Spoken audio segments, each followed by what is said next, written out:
तो आप देख रहे थे मिड डे प्राइम की इस वक्त की सुर्खियां। आगे बढ़ते हैं, देखते हैं इस वक्त की क्या है ताजा तरीन खबरें।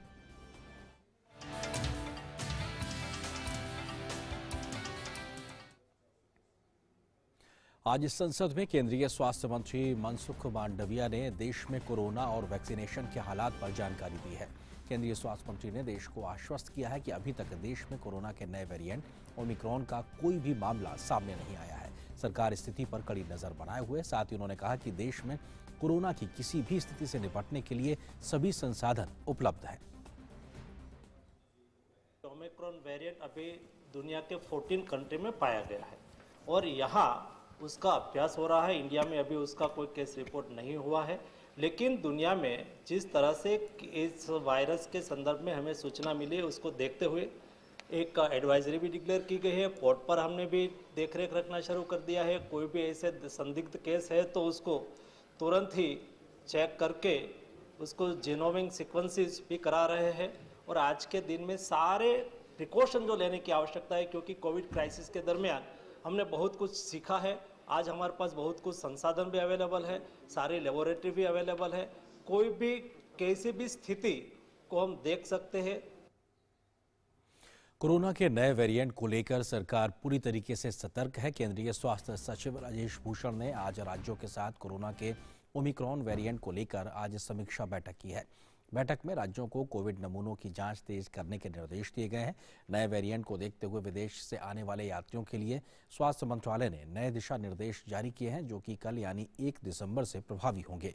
इस बीच सभी राज्य अंतर्राष्ट्रीय उड़ानों से आने वाले यात्रियों के लिए राज्य स्तर पर एहतियाती कदम उठा रहे हैं।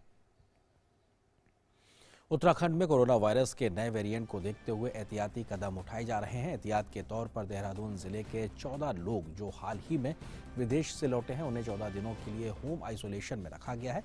इनके सैंपल आरटीपीसीआर टेस्टिंग के लिए भेजे गए हैं। 14 से 6 लोग दक्षिण अफ्रीका से लौटे हैं। राज्य के मुख्यमंत्री पुष्कर सिंह धामी ने कहा है कि नए वेरिएंट को लेकर समीक्षा बैठक की गई और सबसे पहले कोरोना योद्धाओं की आरटीपीसीआर टेस्ट करवाया जाएगा। जिस प्रकार से नया वेरिएंट्स आया है उसको लेकर हम लोगों ने पूरी यहाँ पर बैठक कर ली है और उसकी शुरुआत हम लोग सबसे पहले जो कोविड वॉरियर्स हैं उनकी सबकी आरटीपीसीआर करवाएंगे, उनकी सबकी जांच करवाएंगे और साथ में सभी जिलाधिकारियों को, शासन के सभी आला अधिकारियों को, सभी को कह दिया गया है कि इसमें जो है कोई कोताही बरतने की आवश्यकता नहीं है। हमने एयरपोर्ट, हमारे रेलवे स्टेशन, इन स्थानों पर भी हम रैंडम करवाएंगे और 1 हफ्ते के बाद हम फिर से समीक्षा करेंगे। कहीं पर भी किसी प्रकार की भी जान माल के साथ कोई भी खिलवाड़ न हो, उसके लिए जो जरूरी इंतजाम है वो सारे किए जा रहे हैं। हमारे लिए सबसे पहली प्राथमिकता है लोगों की सुरक्षा करना। उसके लिए हमारी सरकार पूरी तरह से संकल्पबद्ध है। कोरोना वायरस के नए वेरिएंट ओमिक्रॉन को लेकर मुंबई सहित महाराष्ट्र में सावधानी बरती जा रही है। मुंबई के मेयर किशोरी पेडनेकर ने आज सुबह अचानक मुंबई एयरपोर्ट पहुंचकर एयरपोर्ट पर कोरोना वायरस के नए वेरिएंट ओमिक्रॉन को लेकर किए जा रहे उपायों का जायजा लिया। मुंबई के मेयर ने कहा कि ओमिक्रॉन वायरस को लेकर हर तरह की सावधानी बरती जा रही है और सभी यात्रियों की टेस्टिंग हो रही है। ओमिक्रॉन का जो डर लग रहा है वो होना नहीं चाहिए और हर एक पैसेंजर सेल्फ डिक्लेरेशन देगा कि वो कौन से कनेक्टिविटी कंट्री में जाके आए हैं और उनकी पूरी जानकारी मिलेगी और बैक हिस्ट्री मिलेगी और लो रिस्क के ये है आने वाले कंट्रीज, वो पैसेंजर को कंपलसरी आरटीपीसीआर 5-6 घंटा उनको बैठना ही पड़ेगा और उसके बाद वो घर होम क्वारंटाइन हो सकते हैं।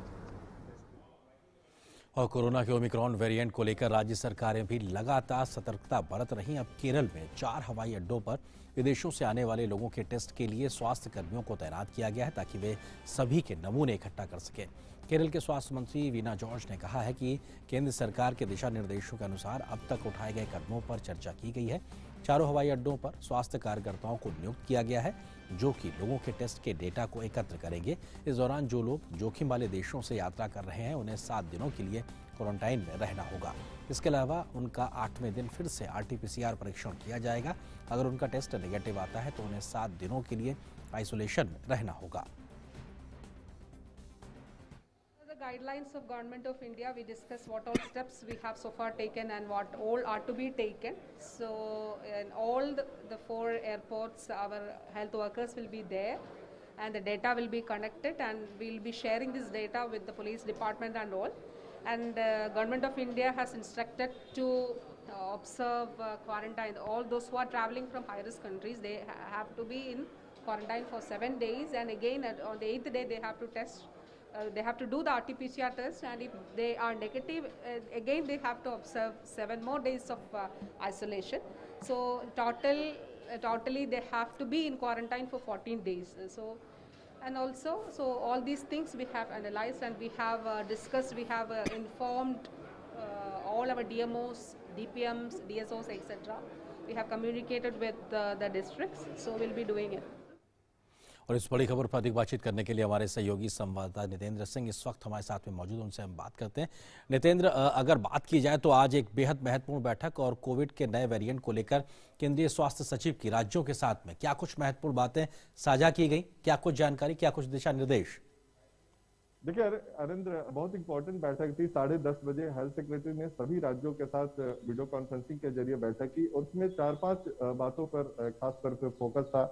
पहली बात यह है कि जो हमने अब तक प्रयास किया है, जो देश ने प्रयास किया है, उसको उस प्रयास में कोई कमी नहीं आने देना है। यानी कि जो प्रोटोकॉल है कोविड का, उसका पालन करना है, मास्क लगाना है, 2 गज की दूरी का पालन करना है, साथ ही साथ वैक्सीन जरूर लेना है। एक तो ये रहा। दूसरा इंपॉर्टेंट था कि जो मरीज अभी होम आइसोलेशन में है, उन पे नजर रखनी है कि वो होम आइसोलेशन में ही बने रहे हैं और उनके स्वास्थ्य पे लगातार निगरानी की जाए। तीसरा है मेडिकल जो इंफ्रास्ट्रक्चर है उसको कैसे स्ट्रेंथन किया जाए, जो ऑलरेडी पहले से बने हुए हैं उस पे को मजबूत रखा जाए। साथ ही साथ जो ड्रग्स की अवेलेबिलिटी है, दवाओं की उपलब्धता है, वो सुनिश्चित रखा जाए। तमाम जिला अस्पतालों में, राज्य के जितने भी अस्पताल है वहां पर सुनिश्चित हो। इसके अलावा टेस्टिंग कैपेसिटी को ज्यादा से ज्यादा बढ़ाना है, क्योंकि टेस्ट ही है जिसके जरिए हम वायरस को पकड़ पाते हैं और जो लोग पॉजिटिव होते हैं उनको आइसोलेट कर पाते हैं। तो टेस्टिंग को भी बढ़ाने के लिए कहा गया है।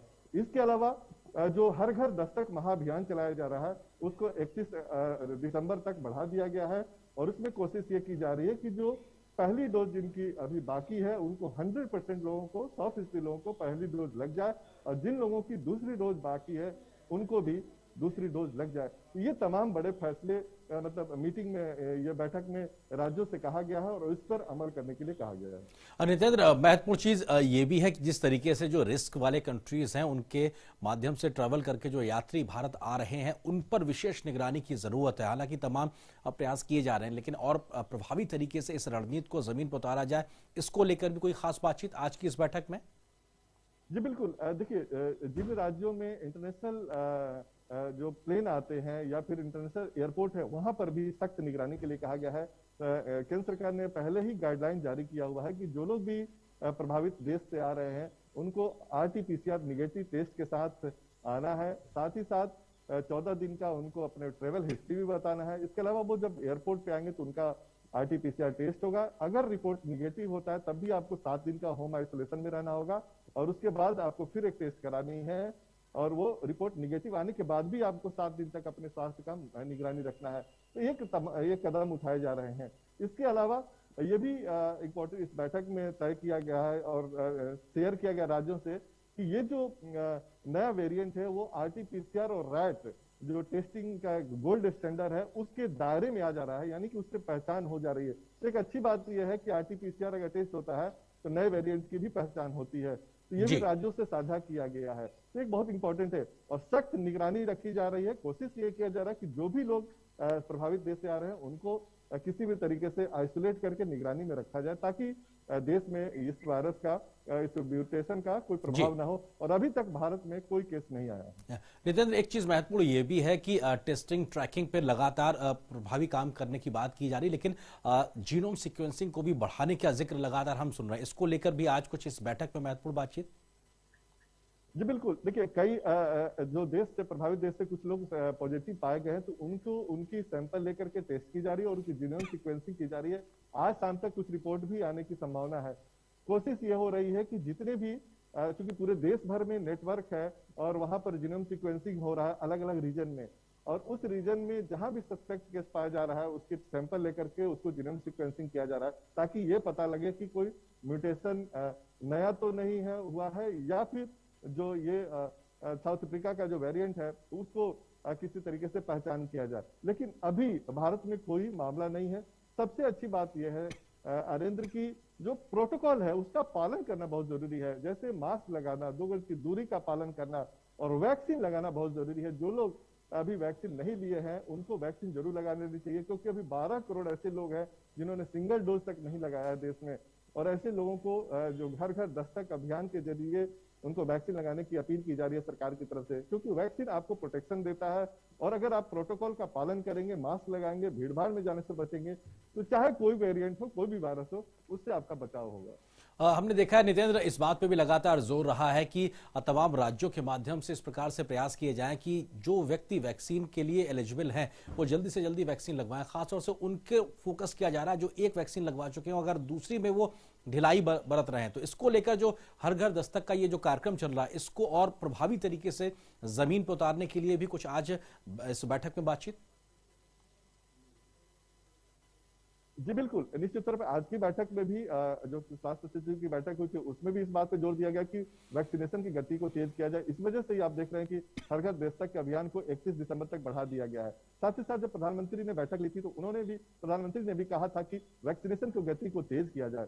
और एकदम आइडेंटिफाइड है कि 12 करोड़ लोग जो दूसरी डोज जिनकी ड्यू थी, 12 करोड़ ऐसे लोग हैं जिन्होंने अभी एक भी सिंगल डोज भी नहीं लिया है। ऐसे लोगों की पहचान करके वैक्सीन लगाया जाए। साथ ही साथ ये भी आग्रह किया गया है राज्यों से कि चाहे वो धर्मगुरु हो या फिर जो ओपिनियन लीडर होते हैं या फिर जो युवा है, उनको शामिल किया जाए इस वैक्सीनेशन कार्यक्रम में जागरूकता के लिए। क्योंकि अभी भी कई लोगों को लगता है कि चलो वायरस की संख्या कम हो गई, 8,000 10,000 के आसपास हर दिन केस आ रहा है, उनको लगता है कि हमारे आसपास तो कुछ केस आ ही नहीं रहा है, तो इसमें वैक्सीन लगाने की जरूरत क्या है।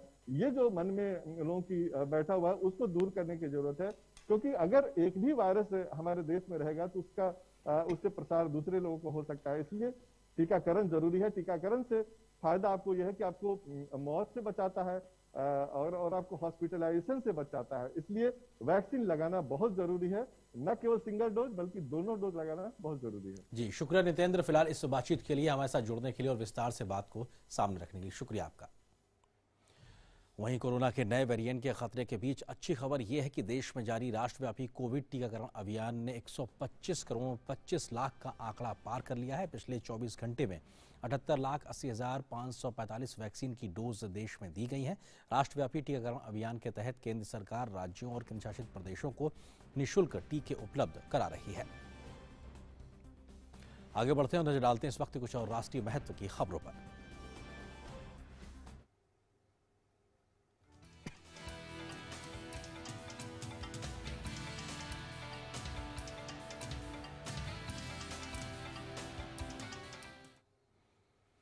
आज संसद में वित्त मंत्री निर्मला सीतारमण ने कहा है कि क्रिप्टो करेंसी बिल पर अभी कुछ भी कहना जल्दबाजी होगा। हालांकि उन्होंने कहा कि इसके बारे में विस्तृत चर्चा हुई है।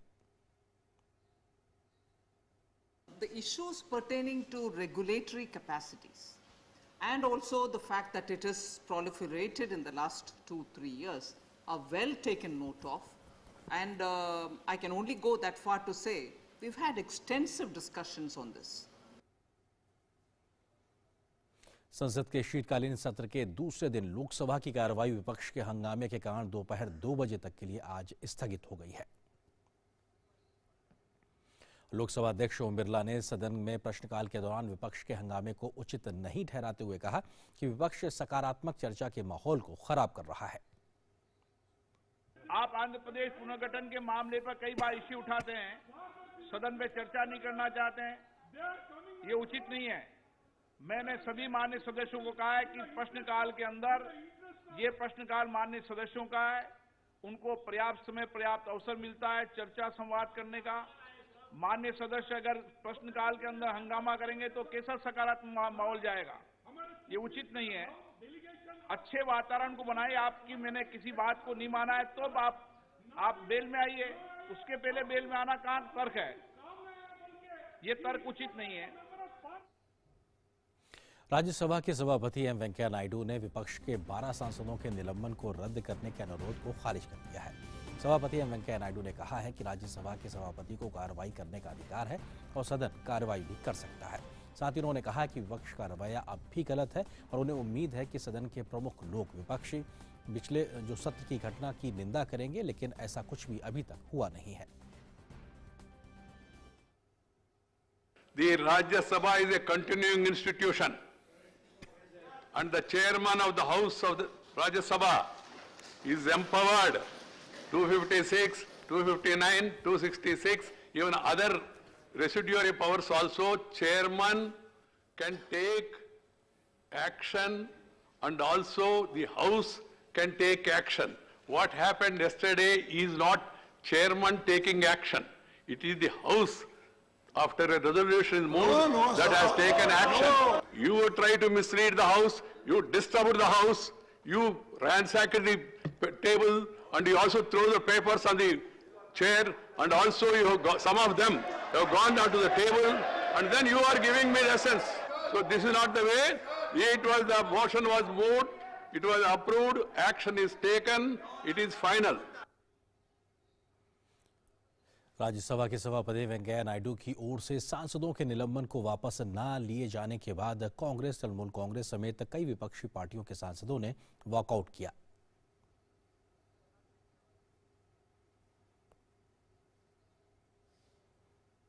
और संसद की आज की कार्रवाई और गतिविधियों को लेकर अधिक बातचीत करने के लिए हमारे सहयोगी संवाददाता राजेश राज इस वक्त हमारे साथ में संसद भवन परिसर से ही मौजूद है, उनसे हम बात करते हैं। राजेश, देखा जाए तो आज दूसरा दिन और आज भी एक तरीके से फिर से हंगामा देखने को मिला है।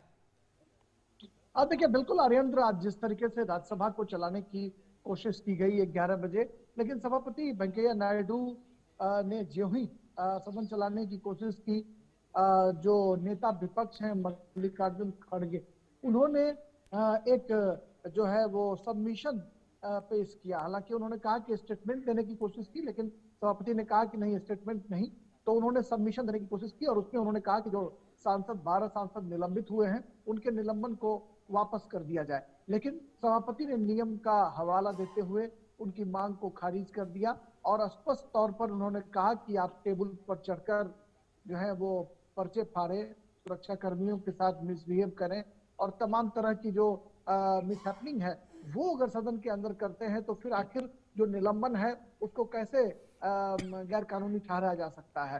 तमाम जो विपक्षी सांसद थे वो उत्तेजित हो गए और सभापति को भी रोकने की कोशिश की गई। हालांकि नेता विपक्ष के बोलने के समय भी टोका टोकी का दौर जो है वो लगातार चल रहा था, लेकिन सभापति ने एक बात जरूर नाराजगी बहुत जताते हुए कहा कि मॉनसून सत्र के आखिरी दिन वो 10 अगस्त का हवाला लगातार दे रहे थे और कह रहे थे कि जिस तरीके से सदन के भीतर जो उत्पात मचाने की कोशिश की गई है वह कहीं ना कहीं शर्मनाक है और ऐसी घटनाएं जो हैं हमें निलंबन का दावत देती हैं, निलंबन की तरफ बढ़ती हैं। तो फिर कैसे आपको निलंबन वापसी जो है उसका दरवाजा आपके लिए खोला जाए, और उन्होंने साफ तौर पर निलंबन वापसी से मना कर दिया। और उसके बाद शोर शराबा जो है वो कांग्रेस समेत तमाम जो विपक्षी सांसद थे, आरजेडी, आम आदमी पार्टी, हालांकि टीएमसी के सांसद खामोश बैठे हुए थे, लेकिन जब कांग्रेस और आम आदमी पार्टी, आरजेडी लेफ्ट के सांसदों ने जब वॉकआउट किया तो वॉकआउट करने के बाद जब वो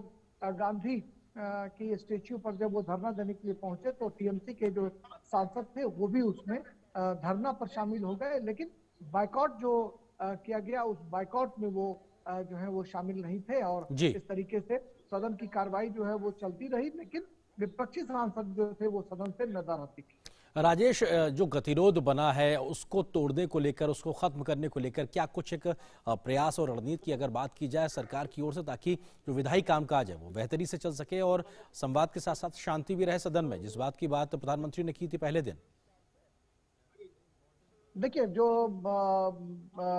केंद्रीय मंत्री हैं मुख्तार अब्बास नकवी, उन्होंने स्पष्ट तौर पर आज कहा कि जब मैं उनसे भी बातचीत कर रहा था थोड़ी देर पहले, उन्होंने कहा कि जो बीच का रास्ता है वो तब निकलता है जब लोग हठधर्मिता छोड़े, लेकिन जब लोग हठधर्मिता नहीं छोड़ेंगे तो बीच का रास्ता कैसे निकलेगा।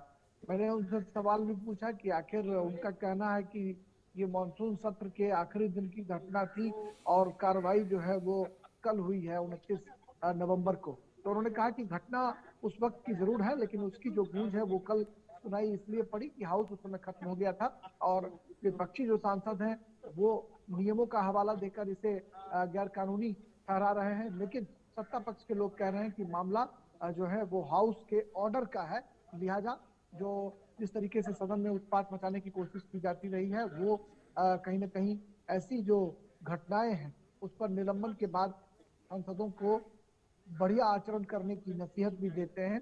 इसलिए कहीं ना कहीं सत्ता और विपक्ष के बीच जो ये गतिरोध जो देखने को मिल रहा है, इससे कहीं ना कहीं संसद का जो कामकाज है वो प्रभावित हो सकता है। लेकिन सदन में चूंकि विपक्षी सांसद है नहीं, बायकॉट कर चुके हैं राज्यसभा में, तो राज्यसभा का जो फंक्शन है वो स्मूथली चल रहा है। लेकिन लोकसभा में इसी मुद्दे को जो है वो इसी मुद्दे को आगे बढ़ाते हुए कांग्रेस समेत अन्य विपक्षी पार्टियां जो है वो सदन में गतिरोध पैदा कर रही हैं। अब देखना होगा कि आने वाले दिनों में कैसे फ्लोर मैनेजमेंट होता है और कैसे विधायी कार्य निपट पाते हैं, इस पे तमाम लोगों की नजरें होंगी। बहरहाल जो राज्यसभा की कार्रवाई है वो 2 बजे तक स्थगित की गई है भोजन अवकाश के लिए नॉर्मल। जी राजेश, एक चीज ये कि करीबन 26 बिल ऐसे हैं जो सरकार के इस बार के एजेंडे में हैं, संसद के माध्यम से उनको पास और पारित कराने को लेकर आज के लिहाज से कौन से महत्वपूर्ण विधायी कामकाज लिस्टेड है जिसकी को उम्मीद की जा सकती है कि अगर संसद अब जब बेहतरी से काम करे तो शायद बिना हंगामे के तो उन पे हम आगे बढ़ते हुए देख सकते हैं? देखिए, डैम सेफ्टी बिल है जो गजेंद्र सिंह शेखावत जो जल शक्ति मंत्री हैं वो राज्यसभा में इस विधेयक को लेकर जो है वो 2 बजे के बाद वो आएंगे और इस पर चर्चा कराए जाने की संभावना जो है वो दिखाई पड़ सकती है। सुप्रीम कोर्ट से संबंधित विधेयक लोकसभा में लिस्टेड है, लेकिन लोकसभा में जिस तरीके से अब तक गतिरोध बना हुआ है, शोर शराबा जो होता रहा है, वैसे में कहना बहुत अतिशयोक्ति नहीं होगी कि लोकसभा में डिस्ट्रप्शन का दौर जो है वो आगे भी देखने को मिल सकता है। चूंकि राज्यसभा में आर्येंद्र जो विपक्ष के सांसद हैं कांग्रेस के, आम आदमी पार्टी और उनको डीएमके का भी समर्थन मिल रहा है और टीएमसी के जो सांसद हैं उनको चूंकि निलंबित किया गया है, तो ये तमाम सांसदों ने बायकॉट कर दिया है। लिहाजा सदन जो है वो स्मूथली राज्यसभा में चल सकता है, बशर्ते कि ये फिर वापस वहां पहुंचे नहीं विपक्षी सांसद और उत्पात न मचाए। लेकिन ये उम्मीद की जा रही है कि अगर सदन की कार्रवाई अगर ठीक ठाक तरीके से चलती है तो कहीं ना कहीं विधायी कार्यों को निपटाने की जो कोशिशें हैं वो की जा सकती हैं। सरकार की ये कोशिश है कि इस शीतकालीन सत्र में जो सबसे ज्यादा जो मैक्सिमम जो काम है उसको किया जाए, उसको निपटाया जाए और इस कड़ी में तमाम जो विधायी कार्य हैं उसको आगे बढ़ाने की कोशिश सरकार जरूर करेगी। जी राजेश, शुक्रिया फिलहाल हमारे साथ जुड़ने के लिए, विस्तार से बात रखने के लिए, और हम आगे भी आपसे अपडेट्स लेते रहेंगे। शुक्रिया आपका। और फिलहाल मिड डे प्राइम में एक छोटे से ब्रेक के लिए रुकते हैं, बहुत जल्द हाजिर होंगे कुछ और महत्वपूर्ण खबरों के साथ।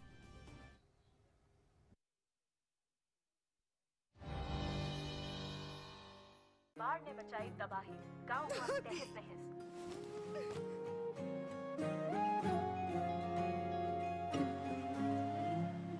पहल करो, शुरुआत करो, जब करो तो पक्की बात करो। जब पैर तले से दिन गुजरे, सर के ऊपर से रात चले, तामीर करे नगरी नगरी, जब कारीगर का हाथ चले। वंडर सीमेंट, जब दिल में हो जज्बात तभी होती है एक परफेक्ट शुरुआत।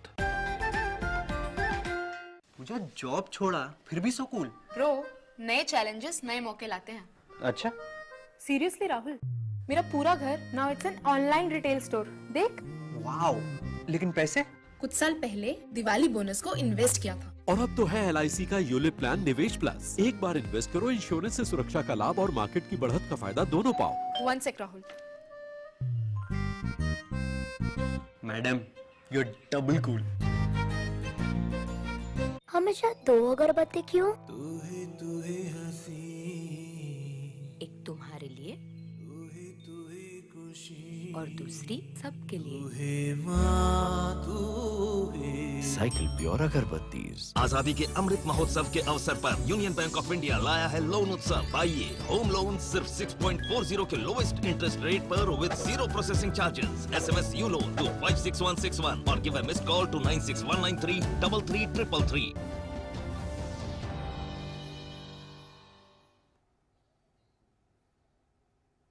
और ब्रेक के बाद अब बात करते हैं उन खबरों की जो दुनिया भर में सुर्खियां बनी हुई हैं।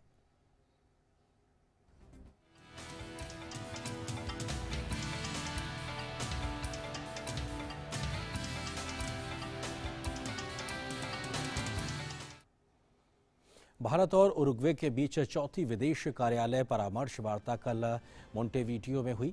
भारतीय प्रतिनिधि मंडल का नेतृत्व सचिव पूर्व रीवा गांगुली दास ने किया। द्विपक्षीय सहयोग की समीक्षा करते हुए दोनों देशों ने व्यापार और निवेश बढ़ाने के लिए कदम उठाने, फार्मास्यूटिकल उत्पादों, संचार, तकनीक क्षेत्र में सहयोग और आपसी संबंधों को मजबूत करने पर विचार विमर्श किया।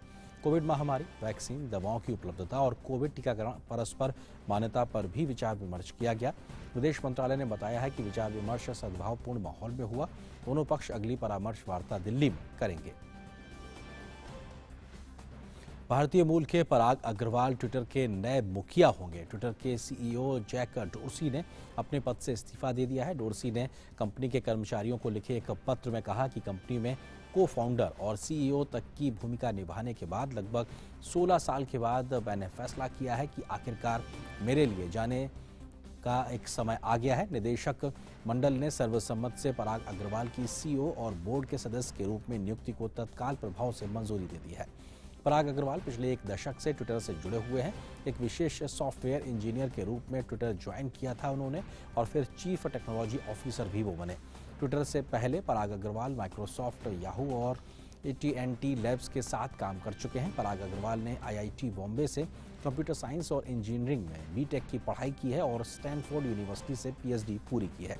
ट्विटर ने कहा है कि डोर्सी 2022 में शेयरधारकों की बैठक में अपना कार्यकाल समाप्त होने तक बोर्ड के सदस्य बने रहेंगे। ब्रिटेन के राजकुमार चार्ल्स बारबाडोस पहुंचे हैं। कैरेबियाई राष्ट्र एक गणतंत्र की स्थापना और महारानी को संप्रभु के रूप से हटाने के उत्सव की तैयारी में जुटा है। अंग्रेजी जहाज़ों के पहली बार बारबाडोस आने के लगभग 400 साल बाद शाही संबंधों से नाता तोड़ लिया है। बारबाडोस ने 1966 में ब्रिटेन से स्वतंत्रता प्राप्त की, लेकिन महारानी एलिजाबेथ को अपने आधिकारिक संप्रभु के रूप में बरकरार रखा। लेकिन आज जब देश स्वतंत्रता का जश्न मनाएगा तो एक समारोह में बारबाडोस की राष्ट्रपति देश प्रमुख बन जाएंगी। विश्व स्वास्थ्य संगठन ने चेतावनी दी है कि प्रारंभिक साक्ष्यों के आधार पर कोविड के ओमिक्रॉन संस्करण से वैश्विक जोखिम बहुत अधिक है। उत्परिवर्तित कोरोना वायरस के फैलने से गंभीर परिणाम हो सकते हैं। विश्व स्वास्थ्य संगठन ने अपने 194 सदस्य देशों को जारी एक तकनीकी पत्र में कहा कि दक्षिण अफ्रीका में पहली बार खोजे गए संस्करण के बारे में काफ़ी अनिश्चितता बनी हुई है। संगठन का कहना है कि विशेष रूप से कम टीकाकरण दर वाले देशों में इसके फैलने का खतरा अधिक हो सकता है।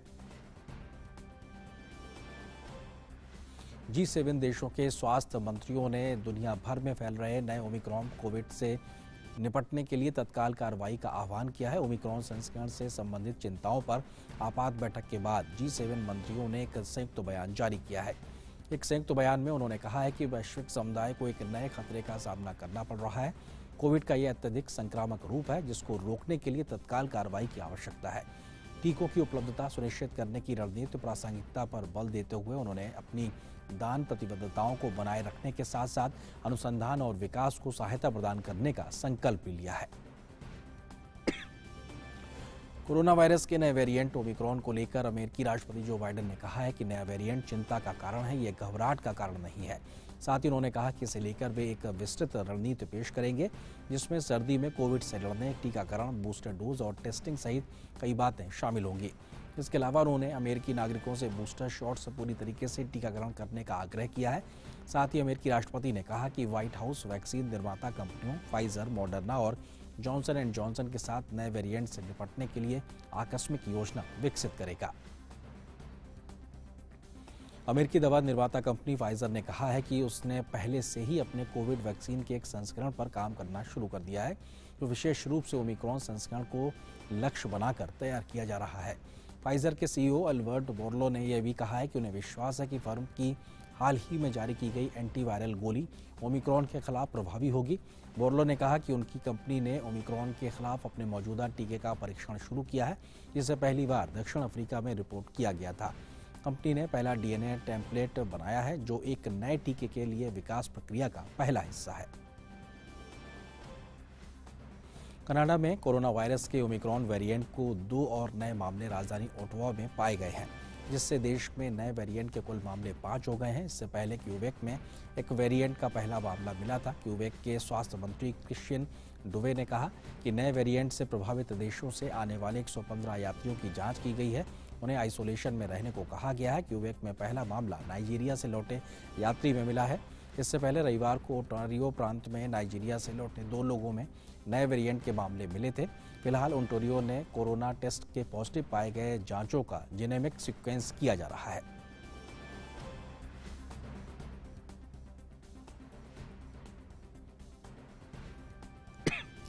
पोलैंड कोरोना वायरस के नए वेरिएंट के मद्देनजर 7 अफ्रीकी देशों से आने वाली उड़ानों पर पाबंदी लगाएगा। पोलैंड में कोरोना की चौथी लहर अपने चरम पर है और ऐसे में ओमिक्रॉन वायरस के कारण चिंता और बढ़ गई है।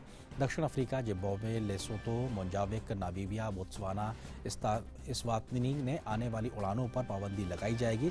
पोलैंड के स्वास्थ्य मंत्री ने कहा है कि इन देशों से आने वाले यात्रियों की क्वारंटाइन अवधि को बढ़ाकर 14 दिन किया गया है। इसके अलावा पोलैंड में रेस्तरां और सिनेमा जैसे जगहों पर लोगों को सीमित संख्या में आने की अनुमति दी जाएगी। नई पाबंदी कल से लागू होकर 17 दिसंबर तक चलेगी।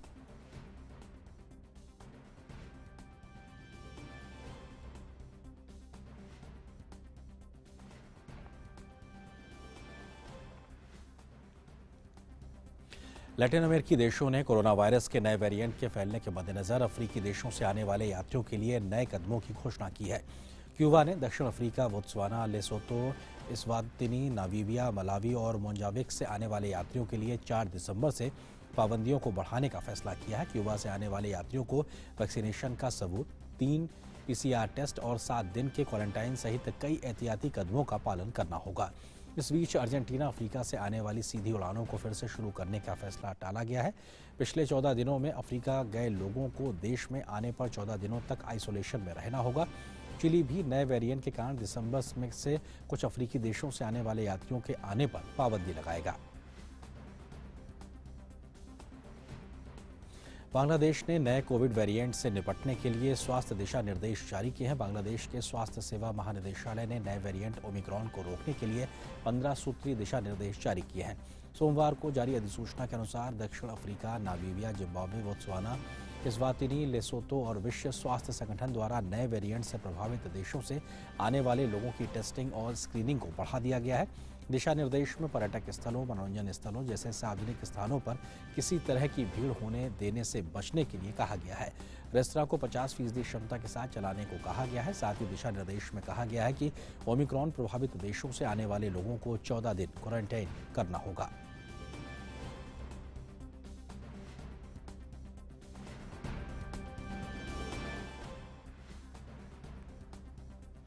ईरान और विश्व शक्तियों ने अपने 2015 के परमाणु समझौते को बचाने की कोशिश के लिए 5 महीने के बाद अपनी पहली वार्ता शुरू की है। ईरान, चीन, फ्रांस, जर्मनी, रूस और ब्रिटेन के प्रतिनिधियों ने ऑस्ट्रिया की राजधानी में बैठक की है। राजनयिकों ने कहा है कि संधि को पुनर्जीवित करने का समय समाप्त हो रहा है, जिसे तत्कालीन अमेरिकी राष्ट्रपति डोनाल्ड ट्रंप ने 2018 में ईरान को नाराज कर दिया और इसमें शामिल ब्रिटेन, चीन, फ्रांस, जर्मनी और रूस को निराश कर दिया। वार्ता के लिए यूरोपीय संघ, ईरानी और रूसी प्रतिनिधियों ने अमेरिका के बिना शेष पक्षों के एक सत्र के साथ नए दौर की शुरुआत के बाद आशावादी आकलन की पेशकश की, जिसे ईरान ने आमने सामने मिलने से इनकार कर दिया। स्वीडन की पहली महिला प्रधानमंत्री चुने जाने के कुछ घंटों बाद ही संसद में बजट प्रस्ताव गिरने पर मेगलादेनो एंडरसन द्वारा पिछले सप्ताह पद से इस्तीफा दिए जाने के बीच कल एक बार फिर उन्हें सरकार का प्रमुख चुन लिया गया। सोशल डेमोक्रेटिक पार्टी की नेता एंडरसन ने सप्ताह भर के भीतर एक बार फिर प्रधानमंत्री पद पर कब्जा जमाया है। हालांकि वे एक पार्टी की अल्पमत वाली सरकार बनाएंगे। मंत्रिमंडल के नामों की घोषणा आज हो सकती है। पिछले सप्ताह बुधवार को स्वीडन की पहली महिला प्रधानमंत्री चुनी गई एंडरसन इस पद पर केवल 7 घंटे ही रह सकी और उनके सहयोगी दल द ग्रीन्स ने सरकार से समर्थन वापस ले लिया।